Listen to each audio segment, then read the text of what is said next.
Kita bisa berolahraga, ini juga sangat menyenangkan. Selamat pagi sahabat, pagi ini kita akan membahas lagi mengenai kompos. Ya, Bli nggak akan bosan bahas kompos karena ini merupakan nyawa utama dari kebun organik. Nah, kita mulai dari bahan kompos. Di sini masih banyak sekali sahabat yang rancu, masih banyak yang bingung sebenarnya kompos itu apa, bahannya apa yang boleh, apa yang nggak boleh. Nah, secara umum ada dua jenis bahan kompos yang harus ada dalam proses kita membuat kompos. Yuk sini lihat, Beli akan tunjukkan.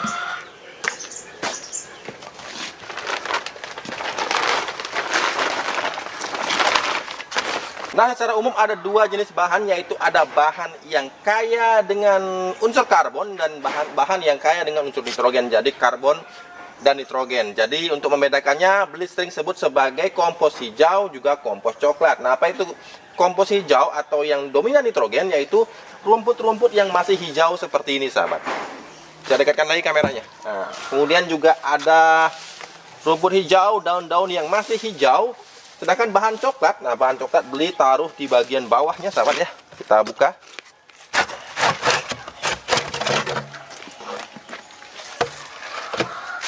Nah, bagian coklat Beli taruh di bagian dalam sini, sahabat. Di sini ada jerami, kemudian juga ada ranting-ranting kayu, kemudian juga ada daun bambu, tapi tempatnya ini agak ke dalam, jadi nggak bisa Beli perlihatkan seperti itu, sahabat.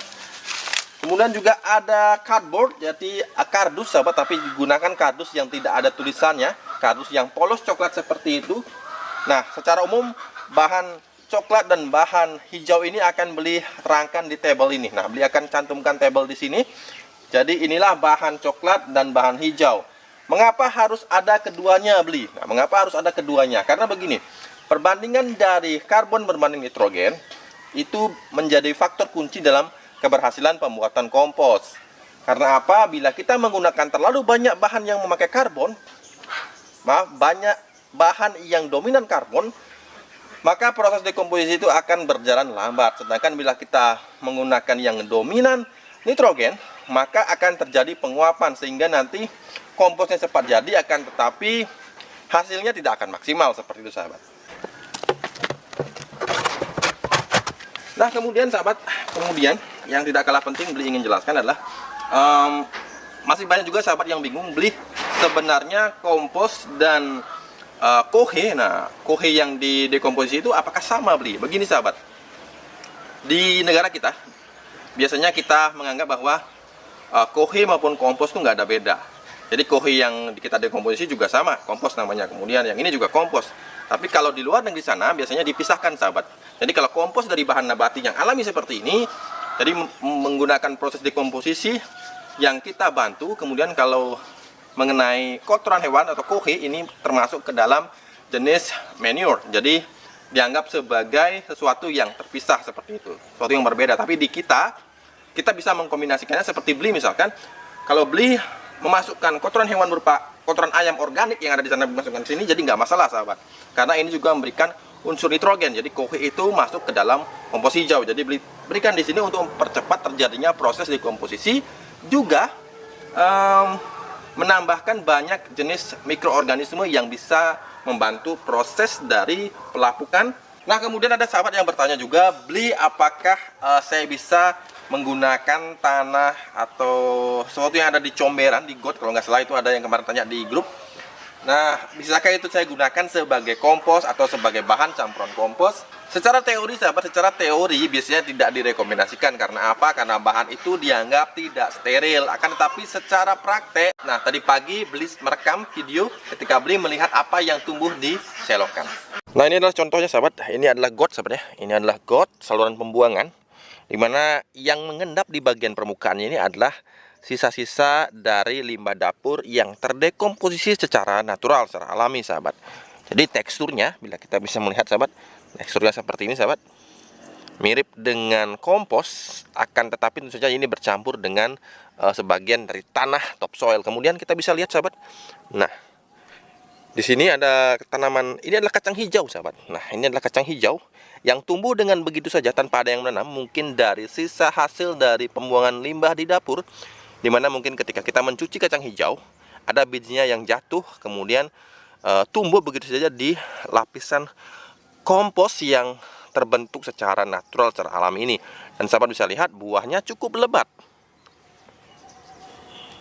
Dan juga tidak terlihat ada terkena penyakit. Batangnya juga kokoh, daunnya pun sehat. Di sini juga ada sahabat. Nah yang ini.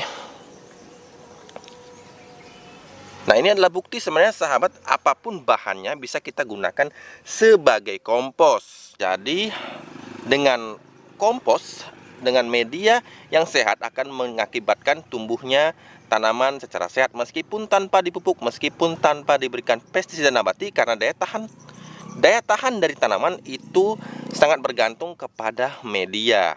Seperti itu sahabat. Kemudian apa starternya atau apa yang kita berikan agar proses dekomposisi menjadi lebih cepat sahabat. Nah sekarang Beli akan berikan resepnya. Jadi kita akan langsung saja praktek di sini memberikan starter bagi bahan-bahan ini agar bisa terdekomposisi dengan lebih cepat. Sebelumnya Beli akan terlebih dahulu memadatkan dulu bahan-bahan yang ada di sini, karena bahan-bahan yang tidak dipadatkan ini akan membuat rongganya di dalam itu akan terlalu besar, sehingga nanti bahan yang terlalu banyak rongga tidak akan menopang pertumbuhan bakteri secara baik. Nah, kita akan melakukan hal yang sangat menyenangkan. Nah, sahabat, sepertilah cara untuk memadatkannya. Selain kita bisa berolahraga, ini juga sangat menyenangkan.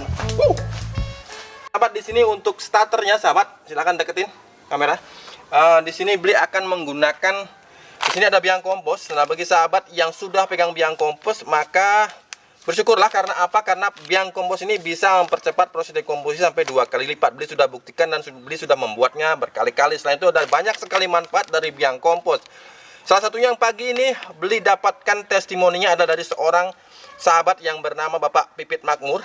Bapak ini mungkin seorang penjabat atau apa, Beli nggak tahu, karena di foto profilnya beliau terlihat seperti seorang kepala desa. Mungkin beliau udah kepala desa. Nah, di sini beliau mengatakan bahwa Assalamualaikum sahabat, kata Pak Pipit Makmur, sahabat BOTV official di seluruh Indonesia. 2 hari yang lalu bibit cabai rawit saya mengalami daunnya seperti terbakar. Namun nggak sempat saya foto. Itu kira-kira pengaruhnya apa ya? Nah, jujur saya adalah petani pemula dan kali ini pertama kali saya menanam. Untuk menanam cabai rawit dengan metode organik ala Bali Organik TV. 2 hari lalu saat saya melihat cabai saya mengalami seperti terbakar daunnya, saya seolah menyerah dan mencoba lagi bibit yang baru jika semua semaian saya akan hangus dan mati. Nah, kemudian saya teringat ada satu senjata, mantap, senjata namanya ya. Satu senjata yang saya beli dari Bali Organik TV, yaitu biang kompos. Lalu saya ambil sendok dan saya aplikasikan dengan cara kocor. Dan hari ini, tepat jam 9.30 pagi, saat saya baru sampai dari kabupaten, nah, dari pakaiannya Pak Pipit Makmur ini sepertinya seorang pejabat daerah ya. Kemudian saya datang dari kabupaten, saya sampai. Kemudian saya melihat bibit cabai saya, alhamdulillah dengan biang kompos, daun-daun yang 2 hari kemarin hangus, kini tumbuh daun baru yang hijau dan subur. Terima kasih Beli Bali melalui perantaraan biang kompos, Allah memberikan kesembuhan pada semaian cabai saya. Sekali lagi terima kasih Beli, biang kompos BOTV adalah rajanya kompos. Nah, banyak sahabat yang mengira Beli ini promosi, jualan, dan lain sebagainya. Salah besar sahabat ya. Karena apa? Nanti ketika semua sahabat sudah memiliki biang kompos, sahabat tinggal perbanyak. Dan Beli tidak akan jual lagi bila sudah sahabat memiliki biang kompos seperti ini, sahabat perbanyak. Nah, kemudian sahabat akan mandiri memproduksi biang kompos sendiri dengan cara diperbanyak dan memiliki stok yang banyak sahabat, karena ini sangat menguntungkan bagi kebun sahabat, kebun organik sahabat. Bahkan beberapa sahabat yang mau beli lagi, beli larang, berikan kepada yang lain yang belum punya. Jadi seperti itu.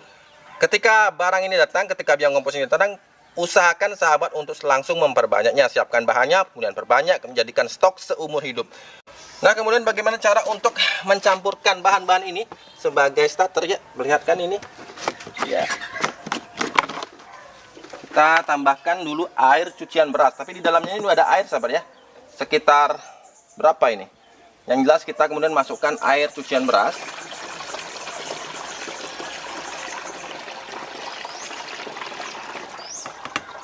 Kemudian sahabat, kita akan masukkan biang kompos ini ke dalam air yang Beli masukkan ke dalam botol air mineral. Cukup 1 sendok makan saja sahabat ya.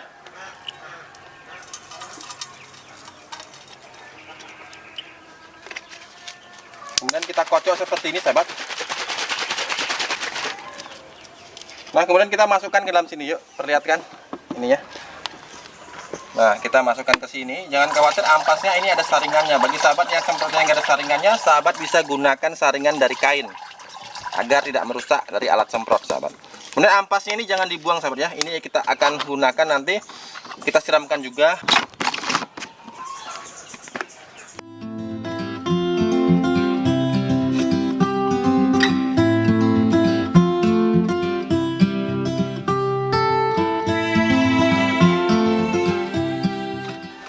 Nah, kemudian setelah itu sahabat, beli akan tutup dengan menggunakan terpal. Karena apa? Karena mikroorganisme nanti yang bekerja di sini ini membutuhkan kelembaban antara 40-60% dan tidak suka dengan paparan sinar matahari.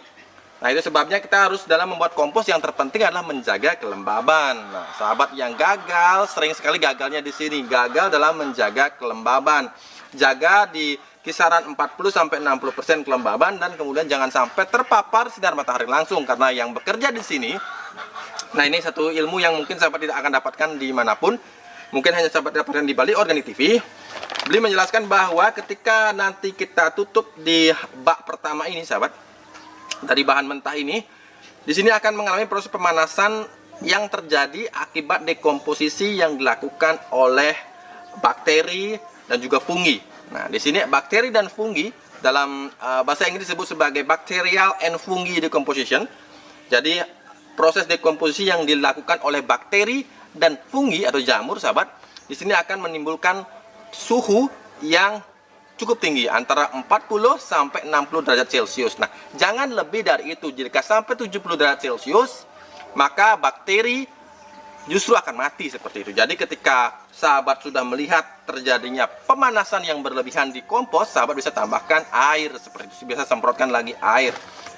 Beda lagi dengan di sana, di bak yang kedua. Di sini sahabat, nah di sini ini bak yang kedua, sahabat. Di sini proses dekomposisinya lagi bukan lagi mengandalkan bakteri maupun fungi. Di sini sudah terjadi yang namanya worm decomposition atau proses dekomposisi yang dibantu oleh organisme pengurai. Jadi bukan lagi mikroorganisme pengurai, tapi sudah ke organisme pengurai berupa cacing. Kemudian ada banyak lagi, sahabat. Jadi sahabat yang mendapati ada kecoa, kayak ada cacing, ada apa namanya kaki seribu, ada macam-macam lah, itu termasuk ke dalam organisme pengurai. Nah, yang di sini tadi, sahabat, itu mikroorganisme pengurai. Nah, di sini yang membantu adalah organisme pengurai. Tapi di sini mikroorganismenya sudah kaya, sahabat, sudah mampu memasak dari bahan-bahan organik tadi menjadi seperti ini. Nah, jadi seperti ini. Tapi ini juga belum hancur 100%. Masih banyak bahan-bahan berupa kayu-kayu yang sudah rapuh seperti ini. Kita akan tunggu lagi sampai benar-benar teksturnya itu hancur. Paling tidak 90% hancur, kemudian kita bisa ayak. Nah, ada kabar gembira di akhir pekan ini, khusus untuk pembelian Sabtu Minggu ini, sahabat. Bagi sahabat yang membeli 5 bungkus biang kompos, beli akan tambahkan 1 lagi. Jadi sahabat mendapatkan 6 bungkus biang kompos seperti ini. Jadi beli 5 gratis 1, juga gratis benih yang tersedia dari kebun Bali Organik TV. Jadi buruan, hanya diberlaku di Sabtu dan Minggu ini, sahabat. Hari Sabtu dan hari Minggu. Buruan beli biang kompos, sampai di rumah langsung diperbanyak. Maka sahabat tidak akan pernah lagi kesulitan untuk mendapatkan kompos atau biang kompos. Nah, ingat sahabat, kompos bukanlah pupuk ajaib, melainkan kompos adalah makanannya tanah. Karena di sini di kebun organik yang kita beri makan adalah tanahnya, bukan tanamannya. Ketika tanah itu subur, ketika tanah itu hidup, maka semua yang tumbuh di atasnya akan otomatis ikut subur. Itulah prinsip berkebun organik yang Beli selalu tekankan. Oke sahabat, jangan lupa untuk selalu berusaha menanamlah hari ini agar kita bisa panen esok hari. Sampai jumpa lagi di video-video Beli berikutnya.